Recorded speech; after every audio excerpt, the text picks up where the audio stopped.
Hey, it's me again. So,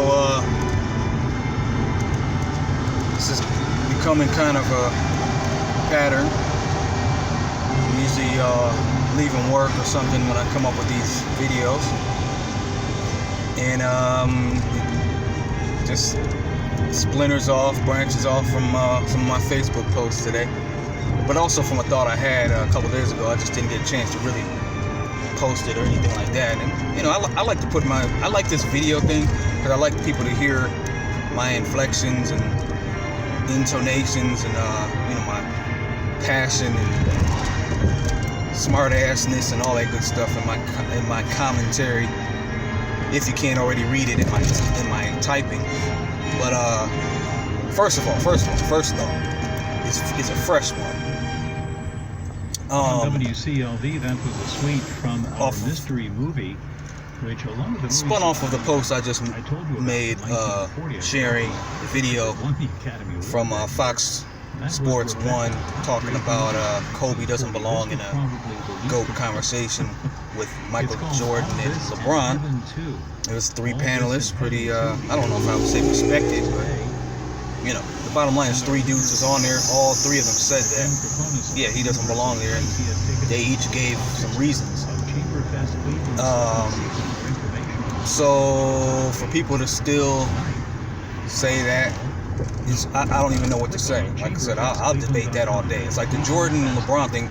You know, it is what it is. That to me is just like pick your poison. Whoever you choose, because both of them have legitimate cases. Kobe doesn't have a legitimate case. Like, who actually thinks he's possibly the greatest player of all time? I don't know. Anyway, and the points they made in that video were perfect reasons. Some that I've never even said, but definitely some that I have said, like the fact that he's like a mimic of Jordan. How you gonna be the greatest when you just a version of some other guy? At least LeBron is an original player. I mean, come on now. You would never be greatest at copying somebody. You know what I mean? Prince is got some James Brown in him. Some, you want to say some Little Richard in him. You know what I mean? He's got some things in him, but he's an original. You know what I mean? Michael Jackson has some James Brown, some Jackie Wilson, some Fred Astaire, and he's considered one of the greatest, or the greatest to some people. But he's an original. So anyway, boy. Anyway, so my point was though, I lost my train of thought. Oh, but no. I just got through going back and forth. Some person I don't know, but you know, I made a joke saying, but come on, Kobe, you know, scored 81 points in one game, and he was a scoring champion a few times, or something like that, and he's got 5 rings. ... That Shaq won 3 MVPs for, because I'm always gonna say that. That's literally the end game for Kobe. Win 5 titles with no Shaq on your team. Do that, and be the MVP when you do it. Don't do it with Shaq and have Shaq be your MVP. Shoot, at least Dwayne Wade could say he was the MVP when he won with Shaq. Come on. Anyway, you weren't the best player on your team 3 times in the finals. Now, is an MVP award subjective? Yeah, but 3 times? You didn't get it? Come on now. I mean, I'm saying at what point? Anyway, never mind. And then it just adds to other things. My point, when you look at the way he played during those finals, and you know, they both played well. Don't get me wrong. I'm just saying it supports the idea that he was not the best player on those 3 championships. So when I made that comment, somebody wanted to chime in and say, and LeBron wouldn't have any rings if it wasn't for Wade and Kyrie. Which I'm just like, I said to the dude, did you just waste people's time by saying that? Why do people keep saying that?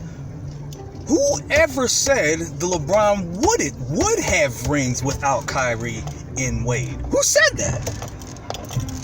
So because people are saying he's the GOAT, that means they're saying he's done things by himself? Again, why does that only apply to LeBron? But when people call Michael Jordan the GOAT, are they insinuating that he won by himself? Because if they are, They're stupid because he didn't. Nobody does. Nobody ever has won by themselves. Kareem Abdul-Jabbar, Bill Russell, Will Chamberlain, Larry Bird, Magic Johnson, Dr. J, anybody you want to name down the annals of basketball history, sports history, have not won a championship by themselves. This is about to lead into the point that I said I wanted to post a couple days ago. So, that being said, I said you're right. He would not have any rings without those guys. And I proceeded to say, and neither would Tim Duncan without Ginobili and Parker, Magic without Kareem and Worthy, Isaiah without Rodman and Dumars, Kevin Garnett. Well, yeah, Kevin Garnett only has one. Kevin Garnett or Ray Allen or Paul Pierce without those other two guys. So on and so forth. Dwayne Wade without Shaq and without... Oh, come on. ATM's not working. I gotta go all the way back around. Shaq without Kobe. Yes, he will not have rings without Kobe. What is it? What kind of admission is that? Like, what is that giving ground to somebody? Well, there's my point. Kobe's the GOAT. That means that's just show you how good Kobe is. Yes, it does. Don't make him the GOAT. Whoever said any of these people was the GOAT because they have rings? That's my whole point. That's part of it. Anyway. So, yeah, LeBron doesn't have rings without Wade and Kyrie. That's absolutely true. I mean, you could arguably say that part of the reason why they just got swept. That's why they lost. Well, Kyrie was there last year, but that's why they got swept this year. Maybe Kyrie makes a difference of that one game. I mean, he probably makes a difference of more than that, honestly, because I think with a rematch, they would have given him a better run with this squad, but whatever. I mean, look at what happened with the Cavs this year. It's just a bunch of woulda, coulda, shouldas because they, on paper, with Wade and Rose and all these dudes, should have been able to do something anyway. So yeah, and I proceeded to name, all those people: Jordan without Pippen and Rodman, Magic without Kareem and Worthy, Kobe without Shaq and Paul Gasol. People need superstars / all-stars / very good role players. So anyway, he responded with that about saying people saved him, like Ray Allen and Kyrie saved him. I mean, I don't know when. Okay, so if he saved LeBron, what did he do for Wade then? So why even give Wade a book?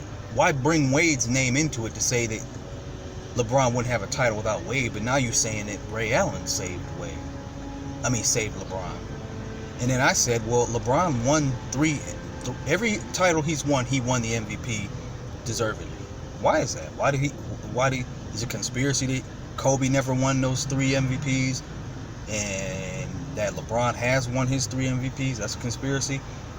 He didn't answer that. But he claimed, this is what really is another point I want to just get at. And I heard this in 2016 when they won the championship from people on Facebook from Cleveland. And I mean, it's fine. Because again, some of this stuff is subjective and it becomes a matter of who you like and what your favorite moment of the championship is. But people are still out here saying Kyrie should have been the MVP of the 2016 championship. I don't even see how, because he made does being the MVP mean you're the guy that makes the last shot, or you're the guy who makes the clutch shot? Seriously, is that what it means? Like, is that what's important to people, that you made a 3-pointer that was like a game changer? Because again, it's not saying that the 3-pointer didn't mean nothing. I always call that 3-pointer huge. It's actually the biggest 3-pointer in the history of of the Cavaliers' existence, probably. But here's the thing. These are the 2 things. What? What the? Oh, heck no. I pulled out the wrong card. No. Boy, I'm not really good at multitasking anymore. Here's the thing about that three-pointer. First of all, people, I'm pretty sure. Here's what I just want people to do. Actually, it's my point. Because heck, I'm going to do it. I actually am going to do it because I thought about doing this after the sweep anyway. I want to go back and watch the 2016 series as much as I possibly can. Definitely that Game 7. You know, to feel better about it. Because, again, as I said, they can't never take that from us.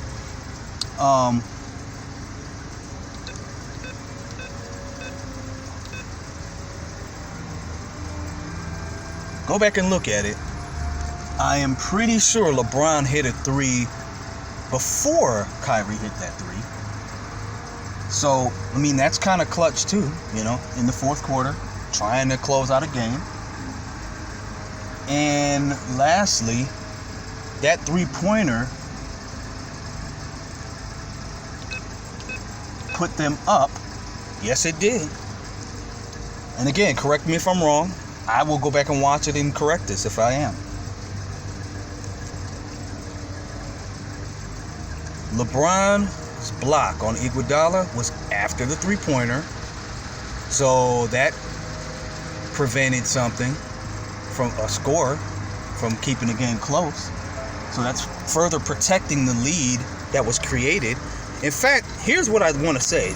If I'm not mistaken, that three put him up by 2 or put him up by 1 or something like that. So Iguodala's score would have either tied or given them the lead. LeBron blocked him. Epic block. So it's not just about shots. Now again, people are different. If you really just care about offense and you just love, like Kobe. I mean, Kobe's a defensive beast, but I mean, he scored. He was a big scorer. He wasn't no big on assists. He wasn't big on rebounds. He wasn't big on facilitating the other facets of the game like LeBron does. So if that's your pleasure, that's your pleasure. But my point is, yeah, there we go. Making a defensive play like that counts for something. And then he proceeded to go down the court and get fouled. Remember the dramatic, as I say, LeBron he's a drama king. Dramatic, and then he got up and hit 2 clutch free throws. That actually sealed the game. Do people not remember that? Because they were basically up by 5 or something like that at that point. And I believe the game ended 94-89. So why is that not good enough other than somebody making some three-pointer that was more, I mean, you can't even say it was more dramatic. It was more exciting because a three-point shot is always more exciting than free throws. You see what I'm trying to say? That's like saying because somebody caught a touchdown pass that gave somebody a tie score or put somebody up by 1, but then the dude ran a touchdown in from the 5-yard line. That's not, you're not going to remember that play. So, come on. So, there we go. That's part of the reason. The other part, I said this, guys, and I sometimes get a little mixed up with these facts, but because I've often said LeBron had back-to-back 40-point games, 6 and 7. I don't think that's true. He had a 40-point game 6, him and Kyrie, I believe, and then he had like 28 in game 7. He had a triple-double. I'm almost sure he had a triple-double in game 7. So my point is, either way, he had multiple 40-point games in that series, and that last game, he had a triple-double. I'm almost willing to bet the money I just pulled out of the ATM that he had a triple-double in game 7. My point is, when you're called the MVP or MVP of the series, not of the 4 minutes, not of the 30 seconds that elapsed when Kyrie made his shot. And Kyrie, go back and watch the whole series if you want to, or just read a freaking stat sheet. I remember it. I could probably posting about it. He was a little MIA in games 1 and 2. So you gonna hand the MVP to some guy who didn't play that well in games 1 and 2 when LeBron basically balled out every game, and I think he led all statistical categories again for both teams in 2016, just like he did in 2015, losing to the Warriors. So that was my point to the dude. But nobody wants to hear that. If you got in your mind that making that three-point shot makes you MVP, what am I going to do to convince you? I'm going to give you, if that stuff I just named doesn't make you an MVP, I don't know what does. You're leading all statistical categories. Yeah, he's a stat stuff. I mean, what else is he supposed to do? That's called contributing to the game. And then you actually have a phenomenal Game 7. Yeah, you finished the game with a defensive play and hitting 2 free throws. You scored the last 2 points that put the game more or less out of reach. I mean, Kyrie's 3, think about this. Kyrie's 3 doesn't even mean as much if Iguodala's able to make that layup, right? You still got a game going. So come on, man. Don't give me that. Just say Kyrie was my favorite player of the 2016 finals. Say that. Make it personal, subjective. Don't say he was MVP, because he wasn't. If that's the case, you don't understand the value of a player. Okay, now let me get to this. Players. I said this before. I don't know people who talk this stuff aren't really experienced in team sports. This is the thought I had. You're probably tuning me out by now, but for those of y'all hanging in here, I'll probably make a separate video just to make this point again, because I do feel like these should be 2 separate points. I thought about this the other day as far as the Jordan and LeBron thing. And again, I'm not here to argue all day about it. I'm gonna always rep LeBron, but it's not like unlike people who flip out as if it's impossible and ridiculous and blasphemous, as Stephen A. Smith would say, to call LeBron better than Jordan. I don't say that to be that way if you say Jordan's better than LeBron. I'm just going to disagree with you. So my point is, think about this. Why doesn't anyone ever bring up this point? If Jordan won 6 rings, well, first of all, let me finish with that. So if he went to the finals 6 times, and all 6 times he walked out victorious, and he walked out with the MVP all 6 times, that says something for him, I'll tell you that. But think about this. If he was on a team that won, I'm messing up, man. If he was on a team that won the championship 6 times, does that maybe suggest he was on one of the best teams of all time? Think about this. If a team, because if you look at the roster, the personnel changed some, but there was a lot of people that was just the same people there for 6 championships. And they had the same coach, which really means something.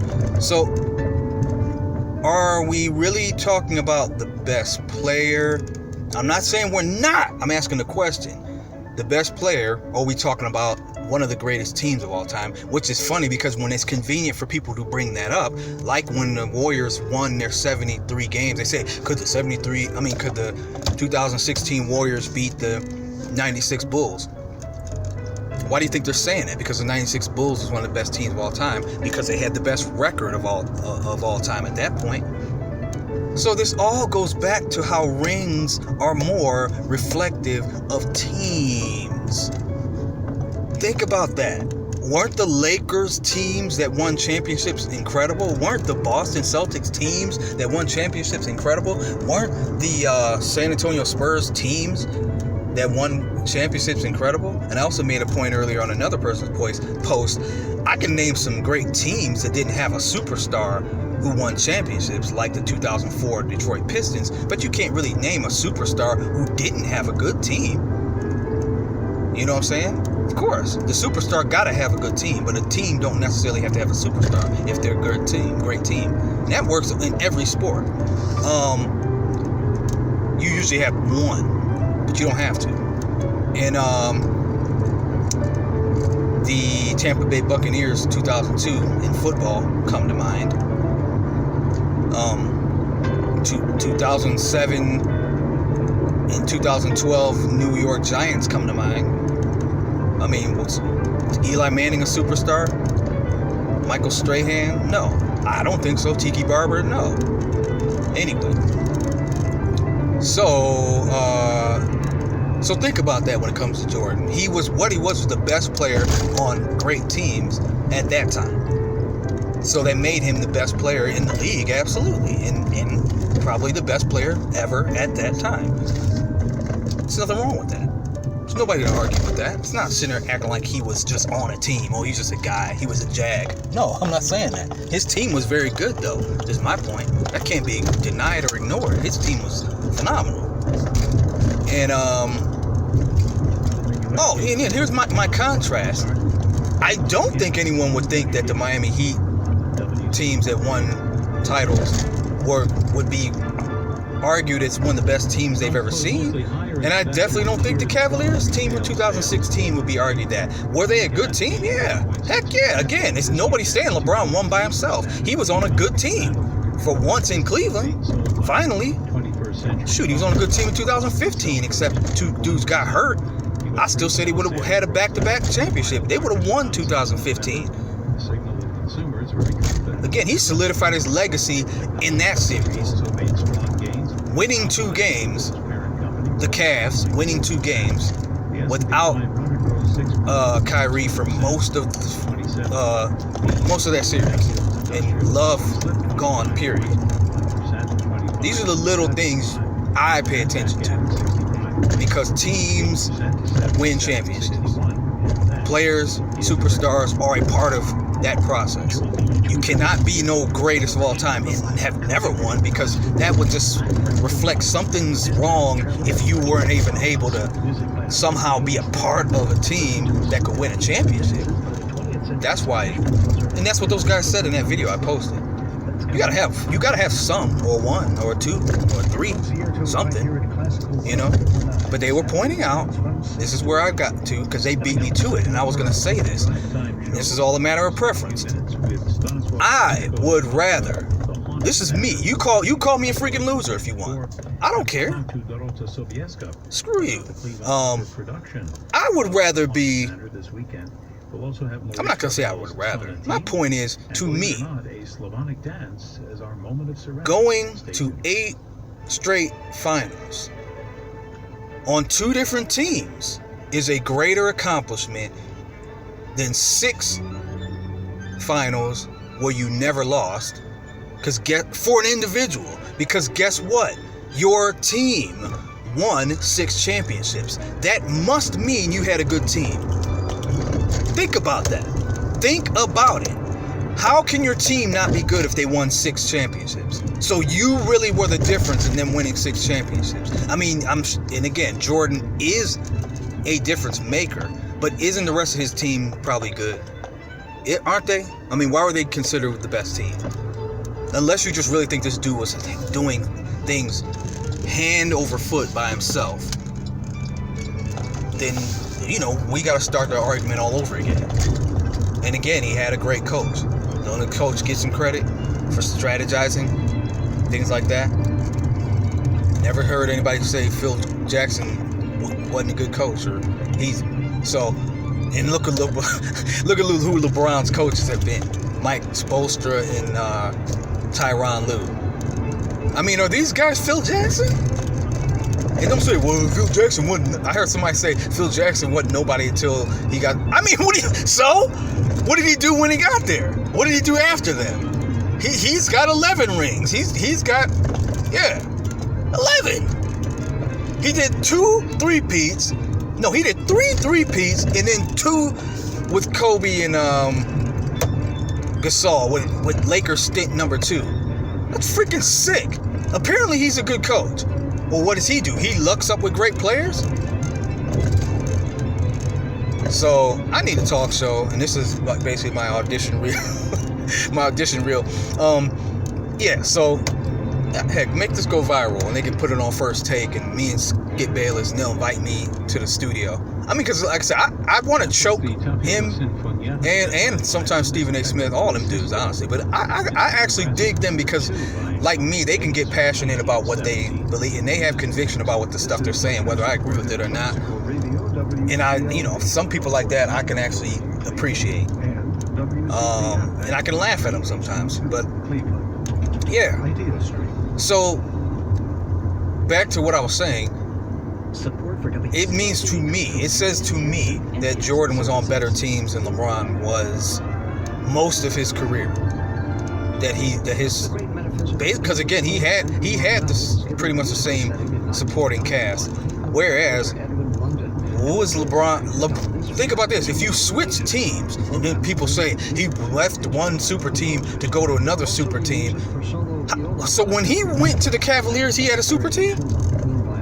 What are you talking about? Kevin Love didn't show up. Was he even there the first year?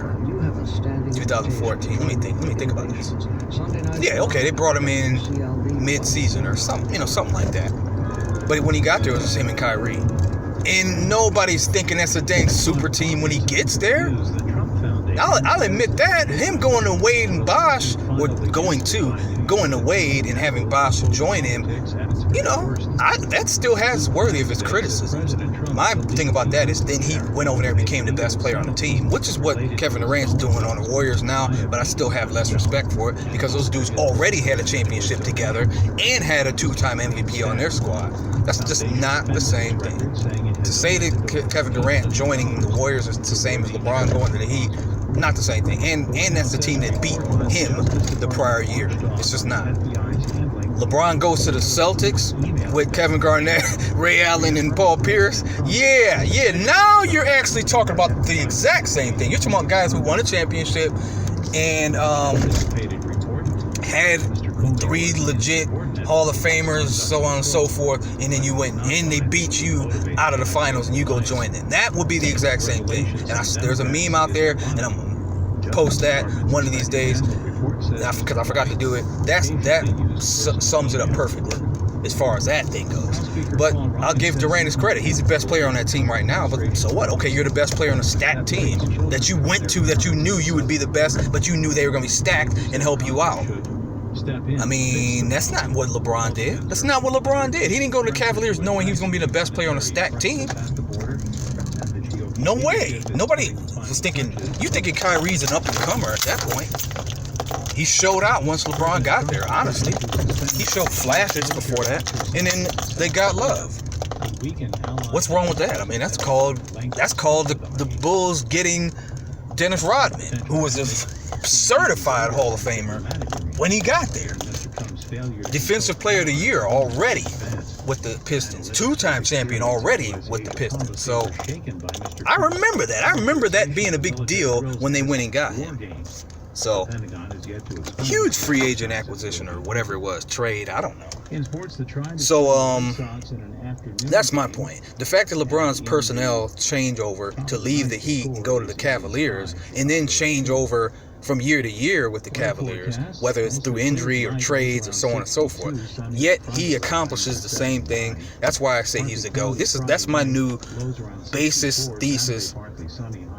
statement for why he's the GOAT. He's done the most with the least or the most variables around him in the history of the NBA when it comes to coaching, personnel, and then people say, well, he always chose his player. He's what? I don't care. I didn't say he didn't make his own bed, but look at what he does with it. If these people that ran the Cavaliers could do a better job, again, does he become the GM and all this other stuff if his people are doing the job they're supposed to do? Michael Jordan didn't need to do that. He had a sensible Jerry Krause and whoever else. They were freaking getting players that they needed to get. They were surrounding them with talented people. When he came back to the Bulls, they had Tony Kukoc already for the second 3P. Tony Kukoc wasn't no bum. Somebody scouted this dude in Europe, right? So, again, people have benefited from their surroundings and other people around them doing their jobs well. LeBron hasn't. Not so much. I'm not saying never. Not saying never. But look at that. His most success came from his own decision. Pun intended, the decision, which was garbage. But yeah, the show was garbage, not the decision he made. So, there we go. I've been on here 30 minutes, and I made my point. Think about it. I think it's impressive to have to change personnel, lead them to the same place, 8 straight years, versus 6 years with basically your same core group of personnel, and you win 6 times. I mean, yes, he only won. Well, yeah, he won 3 out of 6, but he went 9. Yeah, actually, it's 9. I'm sorry, he went 9 times. It's ridiculous, man. I hope he makes it a 10th. I hope he wins 5 rings. I don't care. On another team. I don't care. I'm gone.